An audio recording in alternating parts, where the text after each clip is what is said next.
On a créé au sein du CHU Saint-Pierre, avec des jeunes adolescents, un journal qui s'appelle l'Indétectable. C'est pour les enfants qui sont séropositifs et il permet de partager un certain savoir subjectif sur la maladie, qu'est-ce qu'ils ressentent par rapport à la maladie, mais aussi des données médicales. On parle souvent des adultes qui sont séropos, on parle très peu des enfants qui sont séropos, or il y en a quand même.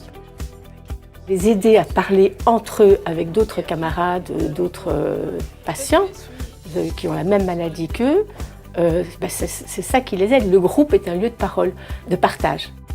Il y a vraiment un manque de connaissances sur la transmission du VIH, sur la manière de soigner le VIH, sur les conséquences dans la vie de tous les jours. Et en fait, en arrivant et en travaillant avec les enfants, moi j'ai réalisé qu'on pouvait vivre tout à fait normalement avec le VIH. On doit prendre des médicaments tous les jours, effectivement, mais à part ça, ça ne change pas grand-chose. Le contenu, c'est vraiment les jeunes qui l'ont écrit. On a fait des lettres qu'ils ont écrites à leurs parents ou à leurs frères ou à leurs sœurs par rapport à la maladie. C'est des mots d'enfants. On ose espérer que l'Indétectable a été primé parce que c'était un travail authentique. C'était un travail que les jeunes ont fait.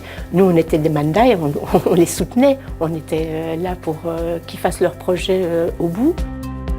L'Award, c'était une récompense en fait de notre travail. Ça faisait juste 1 an qu'on avait commencé et c'était agréable de voir que des professionnels de la littératie reconnaissaient notre travail et que finalement on n'était pas juste dans une salle à travailler avec des ados. Non, ça avait vraiment un intérêt, l'intérêt qu'on voulait lui donner dès le départ, c'est-à-dire communiquer correctement à propos de la maladie. Je vais souhaiter bonne chance aux Awards et aux futurs projets, que ce soit chez nous au sein de l'hôpital Saint-Pierre ou ailleurs. C'est des choses qui nous reboostent et qui permet d'y croire et de continuer à faire un travail avec les jeunes.